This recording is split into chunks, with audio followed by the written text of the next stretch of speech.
that we are hooked up, that we are moving forward from a place in consciousness through which anything can happen in this place, right where you sit, right in this moment. We are in agreement that change is occurring and change is happening right now. In your consciousness, in our thinking, adjusting, affecting, regulating our feeling, to bring our feeling is the secret, in alignment with all that is needed for this breakthrough that you're just on the edge of. For the veil is thin between, isn't it? Amen. It is so thin to the point that it is invisible, intangible, and almost unknowable.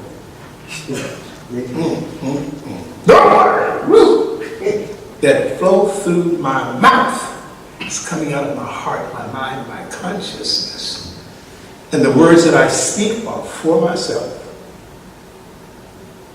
For you who are in agreement with what you're hearing, sensing, and feeling, and knowing with me that they are the Holy Spirit's words emanating out of its heart. For the purpose of causing that alignment of your feelings, your breath, your consciousness, your essence, to the point that you are in agreement with me, and you see what I see and feel what I feel, that it is happening right now. And so the words that come out of my mouth from this point to when I say it, so it is, and close this message and close the prayer, are all the right words that we came here to receive. It's a design message. It's a design plan that fits each of us perfectly, as each of us now hears in his own tongue. Because the man set it up. It wasn't by accident, and it's not by accident that he bothers me every day that I pick him up. All the way here and all the way home. Brother, you gonna let me start the meeting off and pray? Yes, and next week, yes, and this week I said, yeah, come on over here and do your thing. But I'm a believer in it. And I believe that nothing happens by accident. The message topic is the deadly poison of unforgiveness. The deadly poison of unforgiveness. So it is an excerpt from At Your Command by Neville, the deadly poison of unforgiveness. Now, he doesn't call it the deadly poison of unforgiveness. Because in this section, he talks about unforgiveness just before he talks about tithing. And so, what I want you to leave here with today is the understanding that forgiveness and healing are the same. Forgiveness and healing are the same. If you say it in reverse, you would say forgiveness and healing are the same, and healing and forgiveness are the same. Can't you see that? You can't have healing without forgiveness. And there is no forgiveness without healing. And the scriptures that you're going to see here are going to bear that out.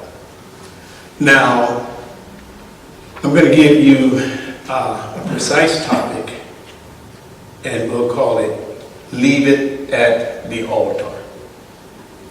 Let's repeat that. Leave it at the altar. Once more. Leave it at the altar. Once more. Leave it at the altar. And one more time. Leave it at the altar. The altar is a sacred place. I need you to establish an altar in your mind. These are traditional terms that you're learning how to interpret so that you can practice them in a very practical, everyday practice in your life. Translate it into the language that you can use and apply it and understand it. So the altar is not a physical place. In a traditional church and traditional religion, an altar is they say come to the altar, bring it to the altar, everybody come down to the altar. Well, they're looking at it in the physical aspect. The altar for us is a place of consciousness. So you're going to learn how to use your altar in prayer and use your altar in meditation. You're going to leave it at the altar. The altar is that place where you make a decision. It's a place of decision. It's a place of decision where as things come to your mind that you know has been an encumbrance to your prayer, an encumbrance in your life, a hindrance, something that's impeding your progress in life in general, but particularly in prayer specifically. And sometimes you might not know what it is. All you know is that it's not working, it's not manifesting, or it's certainly not expressing itself on your time, in your time. And you feel like it's something, I don't know, bring that. Just say it's something.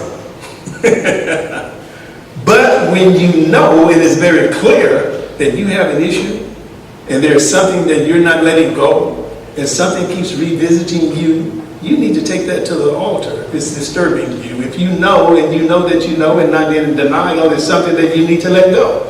It is something that you need to forego. Not something that you need to forgive. Not something that you need to confront. Something that you need to reject. Something that you need to fill in the blank. When it comes up, stop. Pray. But the scripture tells you is that when you come to prayer, when you come to before, leave that at the altar and then go. Okay? So now when you go to meditation and you know something that's been on your mind, start your meditation, but before you start, leave something before you go forward into prayer. Don't go before God. Stop going before God. Stop going to that finishing room. Stop going into that imagination with stuff that you know you should let go. Then ask for help to let it go. I will give you an example of what happened to me on yesterday. On Saturday night, I think it was, I was talking to the oldest of the four of the set that I raised, and he's 34, 35 in Sacramento. We were on the phone talking Saturday morning, and I said, you know what, if I feel like it, I'm just going to get in the car and just run on up, because I just feel like visiting. He said, now look, I can call and get you, schedule you a flight. You shouldn't be driving. I said, but that's what I do. So I got off the phone and did a few things, and then I just started putting things in the car. So that was Saturday morning, so somewhere around 2, 3, or 4, I learned that my cousin was in the hospital in West LA, Beverly Boulevard, Fairfax. So I decided, I will stop by and visit with her. See, I'm driving from Long Beach, I'm headed towards the 5. I'll stop there and then move on. So I did that. So somewhere around 3 or 4 o'clock, I'm on the, oh, Bill, I thought we prayed you out of here. I said, oh, no, you'll scare me away. So maybe if I sit in the recording and listen and come back. Because you know that happens. Just an interjection. When you do things like that, because he asks me all the time why people are not. When you do things like people, like Henry did in a setting like this, you can lose people. If you didn't know that. And so what happened is that I went on up to Sacramento and hung out with him. And then Sunday we went to brunch. And then this is what came up in our conversation. He said, hey, when did you talk to so-and-so? And I said, you know, as a matter of fact, he stays on my mind. He's been heavily on my mind for the past few days.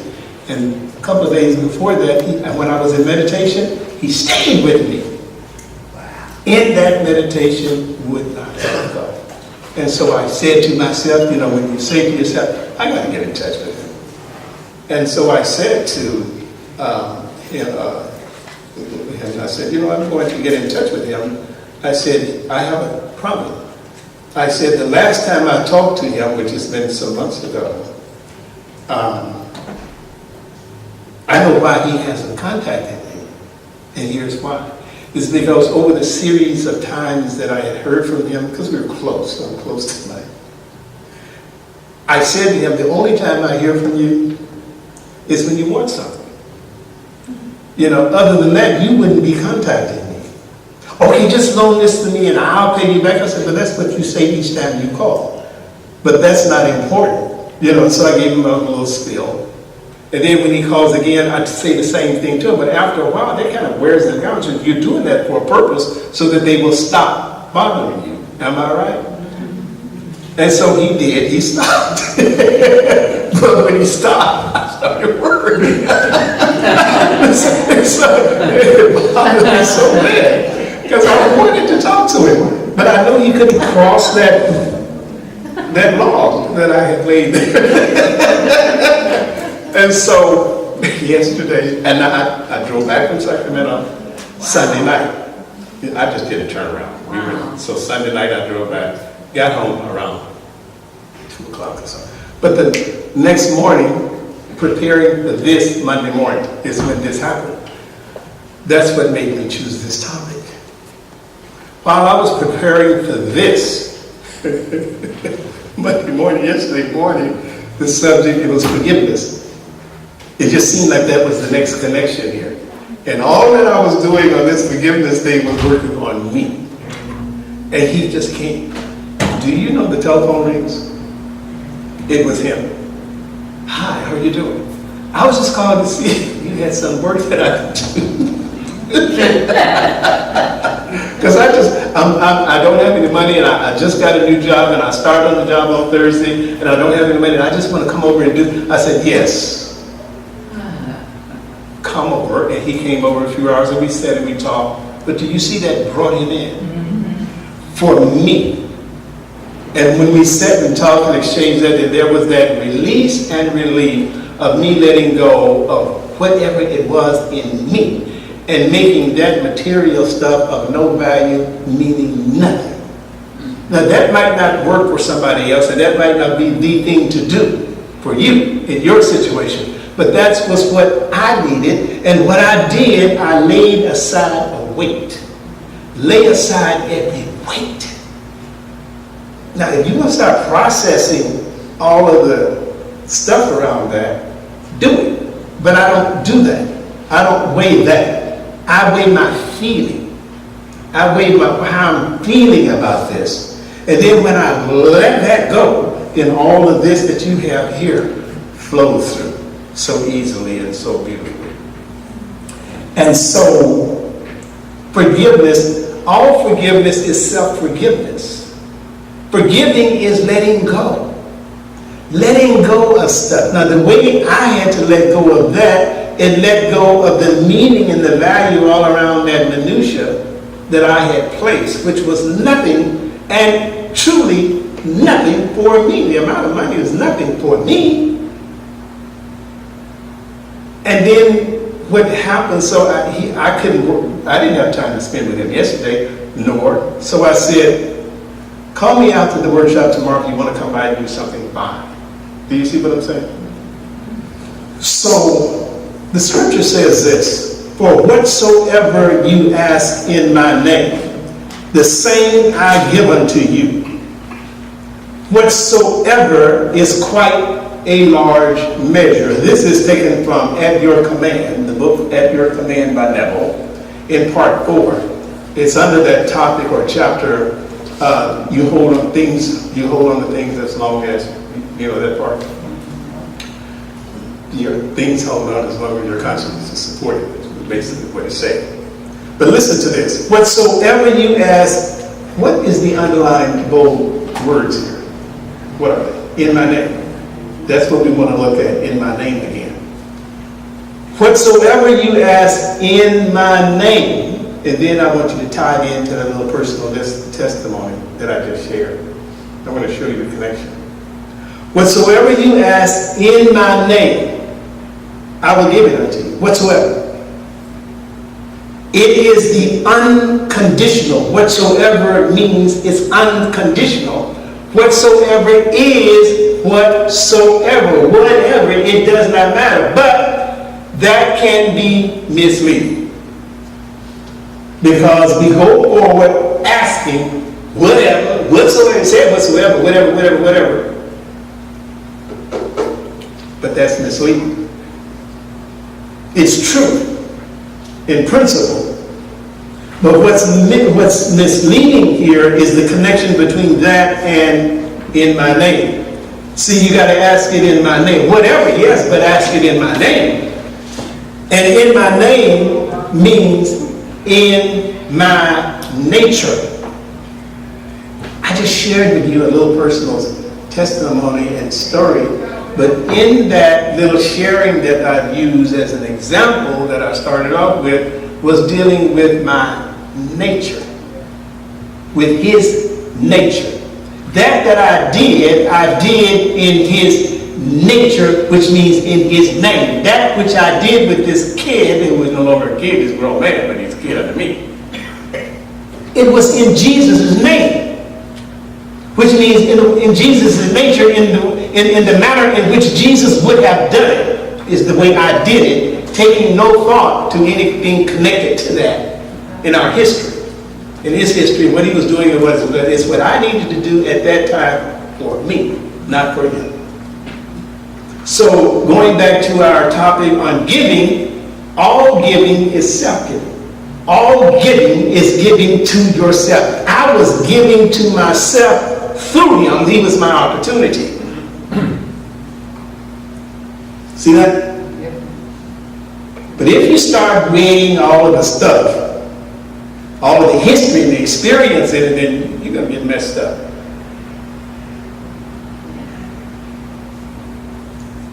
Life will give it to you if you ask in his name. It says, all that is necessary is to do it in his name, in his nature. His name is not a name that you pronounce with the lips. Name means nature. So when you ask in the nature of a thing, results ever follow. To ask in the name is to rise in consciousness and become one in nature with the thing desired. This means that you must be in the nature of the things asked for before you can receive them. To get into the nature easily, now here's the topic. Forgiveness. This is what we knew before we ever picked up a book by Neville. We knew this. Neville just helps to put it to break it down into practical terms. He says to get into the nature. How do you get into the nature? Well, to get into the nature easily, he says, requires general amnesty. Amnesty is forgiveness. Amnesty is absolution. Amnesty is wiping the slate clean. Amnesty is letting go. General amnesty is necessary. Just wipe your slate clean. When you're going into meditation, practice general amnesty first and then go. Get rid of the minutiae, get rid of the stuff, get rid of everything that's bothering you. Get rid of the guilt, get rid of the shame, get rid of the old anxiety, the old resentment, the old knowing stuff. Let it go and then go. Go clean. Go clean. Go renew. Go refresh.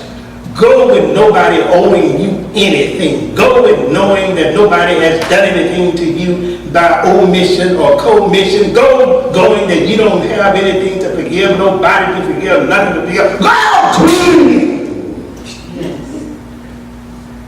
No matter what it is, how big it is, how much it is, how old it is, how stinky, how... Let it go. Nothing is worth blocking your healing, blocking your good, stopping something that is on the way. Nothing. Nothing. No thing. Let it go. Let it go. Let it go. General. And now, Lord, let's talk.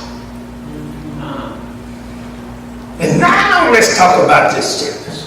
Now let's talk about this housing, this transportation, this anger, this with now. Otherwise, it's going against principle. It's not going to add up.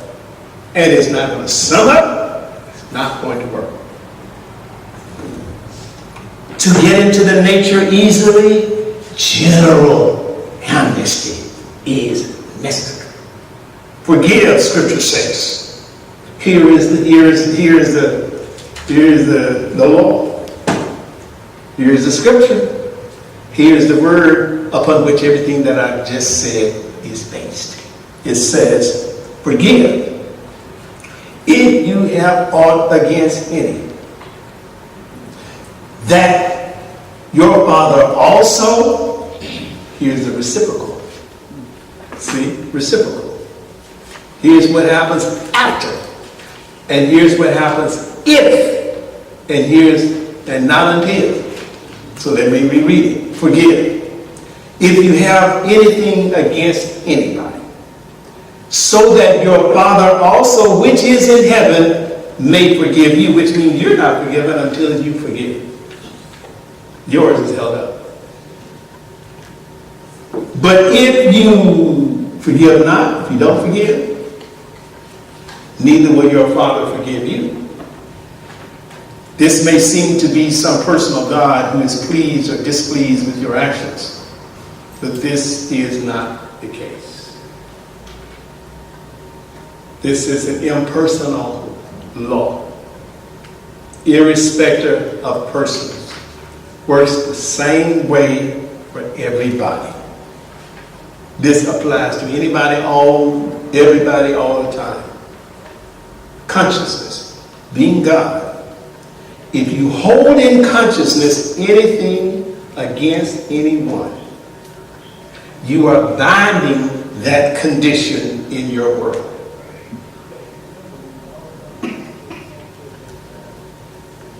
But to release man from all condemnation is to free yourself, so that you may rise to any level necessary. There is therefore no condemnation to those in Christ Jesus. So, you heard the scripture, you read the scripture, what you bind on earth, you bind in heaven, what you loose on earth, you loose in heaven. Okay. Well, I need to reread that little portion there. Consciousness, being God. If you hold anything, if you hold in consciousness, that means hold in your mind. Okay, you need to stop now and recall up until now. Let's think of one thing. In your life, in your experience, in your history, that kind of revisit your mind more than any other thing in terms of something that you have not let go. Is everybody kind of wink your eye if you thought so? Somebody's eye stuck. Okay. Keep going. Can you think of one thing that has happened? Or maybe it's because it didn't happen. It works that way too. Hardly a day can pass that you don't see that face, you don't have a recall. Do you see what I'm saying? And you know that you need to let it, you're holding that in consciousness, and then when you think on it, there's not a good feeling that comes with it, that attends it. Not the best, not the feeling that you really know you should have about it or that you want. And now, can you list a few of those things? And most of us can. Well, can you maybe consider that this might be the category that you might need to concentrate on towards experiencing a healing in sickness, in finances, in relationship, in some area of your life? Very possible. So we're going to do a series on this. This is part 1. We're going to do part 2 and probably part 3 on this. And the theme is forgiveness and healing are the same. And we'll have different topics. Today's topic is leave it at the altar. Today we're going to look, what we're learning to do is that as it comes to your mind, and when you know what it is, if you need to go to someone to apologize and you feel comfortable in doing it, do that. And if you feel that you can't face a person to apologize, then ask the Holy Spirit to work with you on solving that. And the Holy Spirit will set it up so it can be dissolved, resolved, solved in your way, in the way that you can do it, in the way that it can happen. Look how it set it up for me. I'm just sitting there and the phone rings. Now, when I gave him the money this time, I didn't give him to a speech. He was happy to give it. For my soul, for my spirit. Do you see what I'm saying? And it brings a connection for we'll be together today or tomorrow or whenever, you know. And then I will deal with that differently going forward for this particular situation. Okay. Therefore, a very good practice, Neville says, before you enter into meditation. See right there? That's leave it at the altar. Before you enter into meditation, something happens. Visualize, imagine, sense that you're in a sacred place. You're in a holy place as you sit in that chair, as you lie back in your recliner or your bed or wherever it is that you're practicing this meditation. That's a special place. That's an altar. Speak out loud. Lord, this is my altar. Spiritual. And I'm leaving here. Go ahead and leave it. Speak it out. And I'm leaving here. Leaving implies you're going somewhere. But it's not a physical going.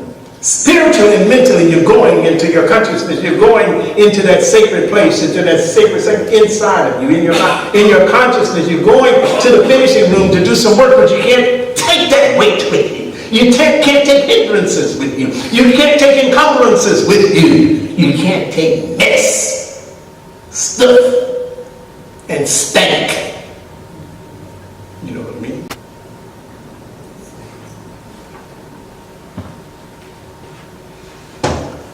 On this page, Neville says, for life makes no mistakes and always gives man that which man first gives himself. When you read all before he says that and after that says that, then you get the context of this sentence. So the context in which he writes this sentence, I will explain. But let me read it again. For life makes no mistakes.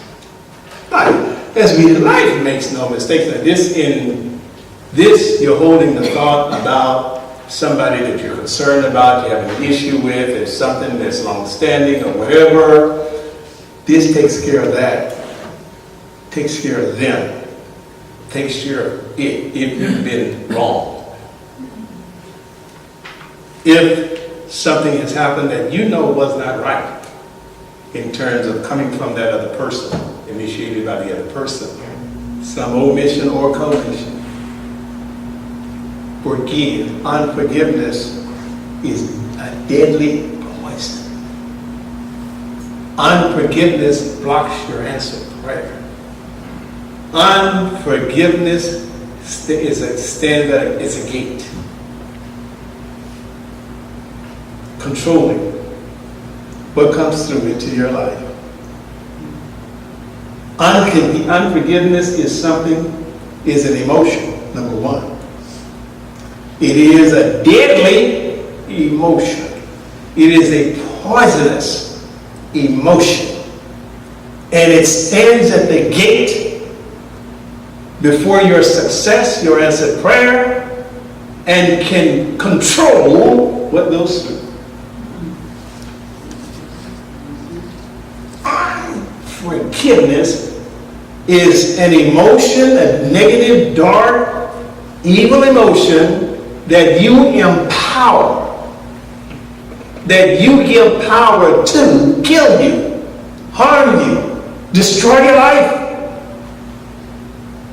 through all forms of diseases, all forms of arguments and misunderstandings and all that kind of stuff. Stress and distress and hardships. Unforgiveness is the producer of all that stuff through your emotions. Unforgiveness is a deadly poison. Now, this is what should take care of that for you. There's one sentence in the context of his meaning here. He says, "For life makes no mistakes." You stay out of God's way. You leave it alone. You let it go. You take your hands off of it. And you take your mind off of it. You have no thought of this thing working out, this person receiving their punishment, or their so-called consequences, and you're just waiting, looking at the obituary every day. Looking at, you're just waiting for, every time the telephone rings, you think this is the news that you've been waiting to hear about him or her. Or they done lost the house, lost the car, marriage is gone, kids, they're not doing good and all that. That's peace to you, that's happiness to you. No, that's what's stopping your good. Right. That's what's holding your sickness in place. You have no thought about it one way or the other. You don't rejoice over their bad luck and consequences and punishment and all that kind of stuff. Leave it alone. And you're certainly not doing anything to help it along. It says it right here. For life makes no mistakes. Nobody gets away with anything. And always gives man exactly what he deserves, what's coming to him or her. Things work out. It's called karma. Nobody escapes karma. Negative karma. Everything works itself out in your life, like it's working in your life, it's working out in theirs. That's thinking helps you let go. It should.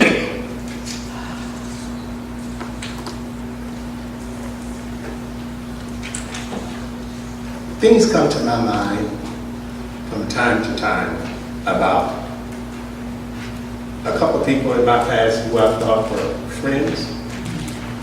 You start off, you're going to end up 70 years now with this same friend because you're so close. Your life is so intertwined. And then suddenly you hear something that comes back to you in your circle. You say, no, he didn't do that. He didn't say that. And you can't believe it. And then you hear this one say, and then here you're together, you're laughing and talking as if nothing has been said or done. Have you had those experiences? Yes. And what happens is that the face keeps coming back to you for the rest of your life. And you hear, and then there's one in particular who would call me after this a number of times. Because he never knew that this third person in the circle who's supposed to be comes back and tells me this about, and then over the years you keep calling to see how you doing. They have this friendly, happy conversation. Now I gotta hold this conversation. Rather than go to hell and hang up. You just go on with it anyway. Until they finally, after 10 or 15 years of that, they stop calling when they see that you're not responding. It's not that. It's just that I'm not that type of a person. I'm not made out of that kind of fabric where we can do this and then we keep on talking as if nothing's happened. But that doesn't mean that I'm holding anything against you. I'm bigger than that, stronger than that. I got too much knowledge here. I know this stuff too well to say just because the thought comes to me, just because the recall and the remembrance comes to me, I have no hatred, I have no upset, I have no thought about this at all. Well, I can't live there with you now. No, I can't go out of work, Greg. I can't. No. That's over. Well, now because that's over doesn't mean that I haven't forgiven. But it doesn't bother me anymore. I know how to process that. I know how to work with that kind of stuff. And here's something that you need to learn too, that you already know, that you're not practicing. See, it's a lot of stuff we know, but we don't practice because we don't know that we know. That's right. You don't know that you know this, so you don't practice it. But here's the deal. Of course, the Miracles help me with all of this stuff, which I'm closing out today. I had been teaching the Bible for a number of years before I started teaching A Course in Miracles. But when I started teaching the Bible, I had not had Bible training. I just believed what the Bible said. It didn't make sense to me when I started out with this thing that somebody needs to teach you the Bible. That don't make sense. You're reading about God. That's the logic. That's the kind of mindset that I started off with this. I'm kind of crazy. So it says here that this is the Bible, right? And this is God. And this is you tell me it, but this is intelligence. I never could understand why God, the author of the Bible, if you know how to read, can't teach you how to read it. That makes sense. God, the author of the Bible, is going to give you something that you can't read, that you can't understand. It does not make that never made any sense to you. He is the author of it. Going to put it in your hand, tell you to read it, you can't understand. That's stupid. So I started teaching the Bible with that faith and with that belief, and became a teacher on the staff at the School of Ministry, where I was going and I was a student.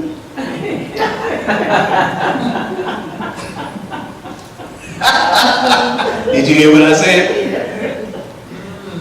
I went through the 2-year ministry school in San Jose, USCRS, all day Saturday for 2 years. Me and Reverend Audrey Bowen, she had her group here, I had my group here, we were practicing with groups. And we decided to fly to San Jose every Saturday for the all-day seminars for 2 years. But because of my experience already of teaching the Bible here, I was asked to be on the staff there as a Bible teacher while I sat in the seat with the other students. Do you hear me? Then after that, I started facilitating workshops in A Course in Miracles. Had just opened the book for a few weeks because I decided to finally open it, and I saw in there forgiveness, and I started reading about forgiveness, and I was just like, overwhelmed. The light was on. So I started my first workshop in A Course in Miracles as a workshop on forgiveness. And that's where I learned this understanding of forgiveness was in that workshop. I learned something about forgiveness that I didn't know. I learned, finally, after all these years of teaching, reading, what forgiveness was not. So once you learn what forgiveness is not, you got to do that to learn what forgiveness is. And in teaching the workshop, I experienced forgiveness in a way that I had never experienced before. I said all that to say this, is that what A Course in Miracles teaches and what I learned and experienced is that forgiveness is something that you only need to do one time. And that forgiveness flows across everything. Say that again. You only need to forgive one time. You know. One time. If you understand the principle, you don't need to do something different every time to everything that comes up. You know, forgiveness is just, and when I experienced that, from that point forward, those many years ago to now, I've never held on to anything, and nothing bothered me. That where I need to hold on for forgiveness for 30 seconds. No. Because, you know, you're going to learn all forgiveness is self-forgiveness. It's not an external thing. It's an internal thing. You know, it's all about changing your perception. It's all about learning how to stop seeing what is not there. And you cannot heal what is not there. You can't change what is not there. And it never happened in the first place. It's your perception. It's your thinking about what happened that needs to change. And nothing means anything. The only meaning it has is the meaning you give it. And it was nothing till you made it something. Well, if you apply that to everything, then you don't have anything to forgive anymore. And all that you thought that you needed to forgive, you've been wasting your time because it never happened. What happened? What you saw. What you named. It had no name until you named it. And when it happened, it was nothing until you named it. It means nothing anyway. Forgiveness. Forgive yourself for seeing what was not there. For hearing what was not said. He said, but what did you hear? What's important is what you heard, not what somebody said. What's important is how your interpretation. Forgive your interpretation. Shut up, move on. John chapter 15, verses 12 through 40. This is my commandment, Jesus said, that you love one another as I have loved you. In other words, I love you unconditionally. Why can't you love your brother unconditionally? I forgive you of anything. Why are you holding on to that? Oh, that's what he's saying. This is my commandment. That you love one another as I have loved you. Then somebody asked him a question. Master, which is the greatest commandment in the law? And then Jesus said unto them, thou shalt love the Lord thy God with all thy heart, with all thy soul, and with all thy mind. This is the first and great commandment. And the second is like unto it, thou shalt love thy neighbor as thyself. On these two commandments, all of the law and the prophets. I think all of the law and the prophets. We read this over and over and over, but we walk away and don't practice it. And then we're waiting for healing of this and the healing of that, and the answer of this, and the expression of this, and this show up. But you're mad at somebody, angry with somebody, carrying resentment, not letting go of stuff, you know. Well, A Course in Miracles is going to close us out today. I have several references here that brings all this together. These are main ideas in A Course in Miracles. It says, you do not know the meaning of anything you perceive. That's the beginning of forgiveness. That's the beginning of the healing of unforgiveness. If you have art, if you have a problem with anybody or anything, you start off with the principle that you do not know the meaning of anything that has happened in your life, that is happening in your life. You don't know the meaning of anything that has happened, no matter what it is. Who did it? What they did? What they didn't do? What has not happened yet? You don't know the meaning of it. But you can ask for the meaning of it, and it will be revealed. If you ask. It says, instruction in perception is your great need. for you understand nothing. Yet you cannot be aware without interpretation. For what you perceive is your interpretation.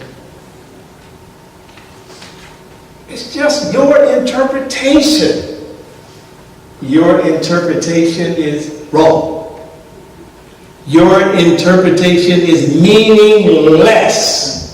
Your interpretation is impeding your progress. Your interpretation is blocking your healing. Your interpretation is holding a car or holding a house or holding the healing or holding the new relationship or stopping this person from leaving your life. You didn't think I was going to say that. Maybe they'll leave you alone and disappear if you change your interpretation. That works for me. Perceptions are built up on the basis of experience. And experience leads to beliefs. The world you see must be denied. The world that you're looking at right now must be denied. For sight of it is costing you a different kind of vision. You can see in many ways because perception involves interpretation. And this means that it is not whole or consistent. You can never see the total picture. In any situation that you're dealing with, there is no way possible that you can see all angles, all aspects, the total energy, the total experience. Only God can see whole, all. In your human expression and experience, you will never know the whole story. And with that knowledge right there, should teach you to sit down and excuse me when I say, just shut up. I like that term. That's an easy prescription. Just shut up. Then it shuts down all the questions.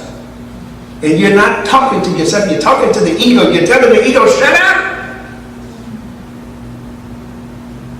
The ego does not like to hear that because it's abrasive. It just doesn't feel good, sound good. Tell me, shut up. You cannot see the whole picture. You don't know where this came from, why it happened, why it is happening, why this didn't happen. You don't know. You don't know. That's a good thing. You cannot see the whole picture. You cannot see the whole story. Two ways of looking at the world are in your mind. And your perception will reflect the guidance you have chosen. Your perception will reflect the guidance you have chosen based on the two ways of looking. You can look at this way or that way. And the way you choose to look, your perception will then reflect the guidance that you follow from there forward. Therefore, there must be another world that you do not see. Therefore, there must be another world you do not see. You don't see that world because you've chosen to look at it your way. How you know which way is the right way and which way is the wrong way? Which way feels harmonious? Which way feels peaceful? Which way feels all right? Which way feels stressful? You can't sleep after you chose that way. You can't eat after you chose that way. You need an Alka-Seltzer after you chose that way. You need an aspirin.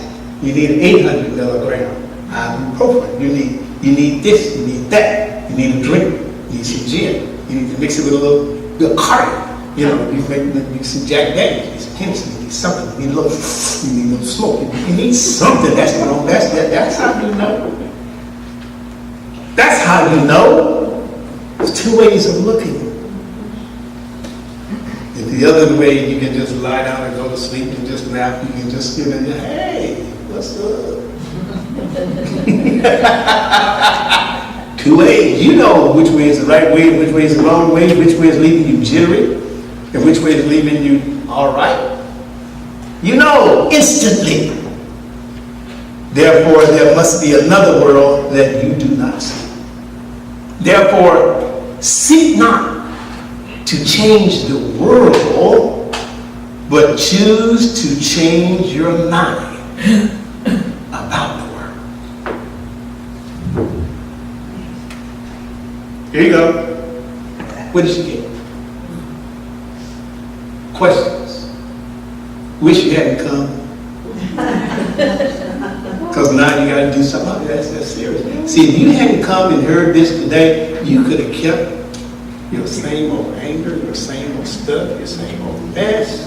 You could have kept somebody in prison. You could have gone back home and continued that same old conversation, and the next time this person contacted you, you could have dealt with it the same old way. Mm-hmm. Look at that caller ID. Yeah, I'll wait for this one.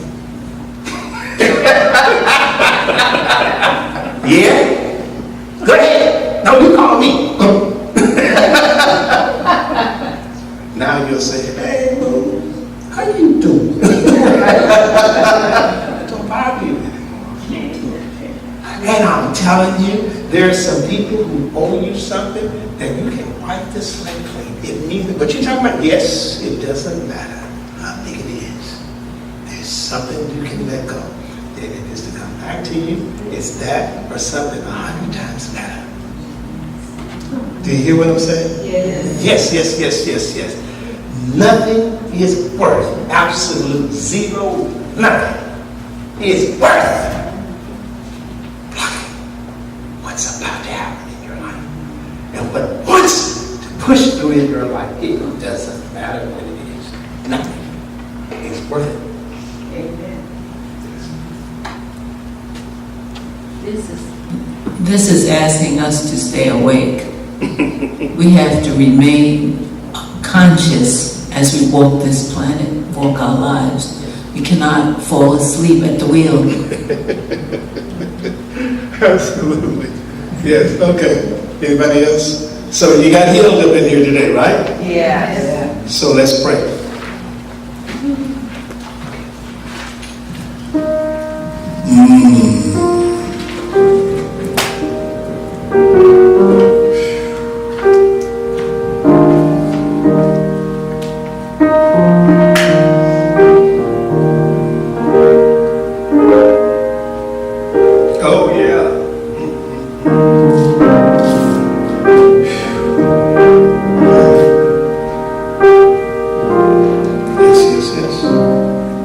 So as we be quiet here for a moment,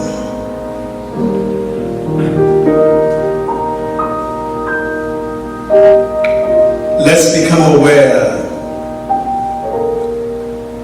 that we've opened up to a new dimension in consciousness.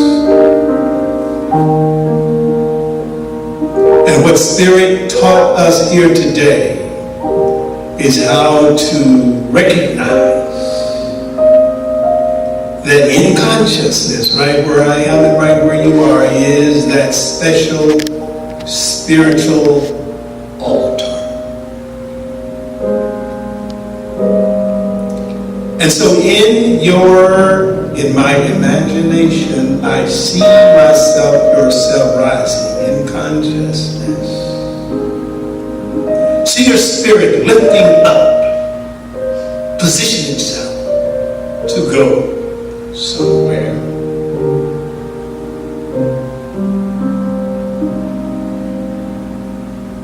Now we have a prayer request. We have something that we're working on, waiting to express in our physical lives, in our natural lives, in the form of what we call answered prayer, what we call healing, what we call a change, an adjustment, a letting go, a miracle.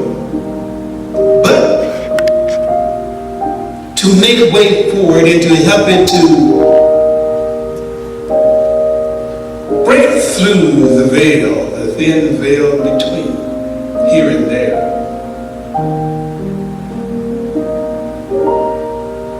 See yourself preparing yourself to lay something down here at this altar. There's something that you're going to leave behind, that you're going to lay aside, that you're going to drop, let go. And after you drop it and let it go and release it, we're going to take another step towards the expression, the manifestation of His healing. But we can't go to that place of answered prayer with this mess.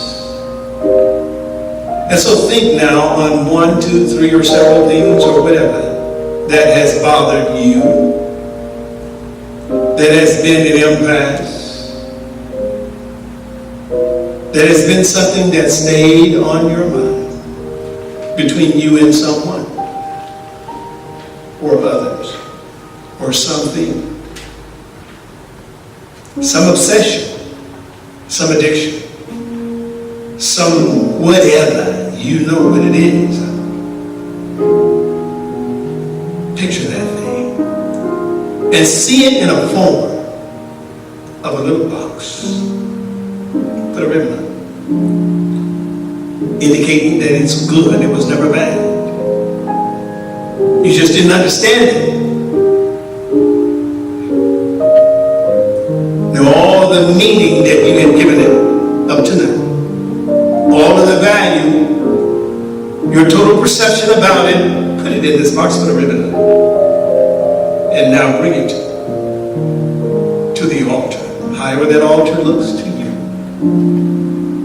See yourself dropping it, placing it there.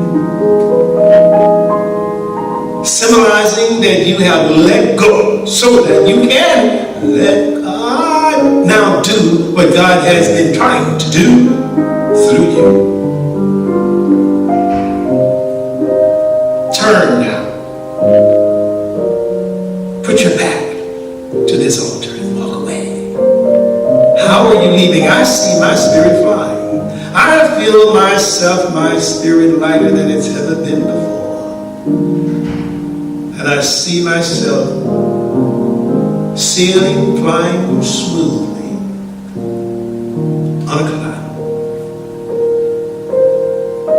And I lift my eyes and I see a room before me in the upper room in my Father's house, many mansions. And on the front of that door, I see the words written, the finishing room. And I see a form, an etheric form of beautiful colors, with seeming arms outstretched, welcoming me into this finishing room, as I see others filing in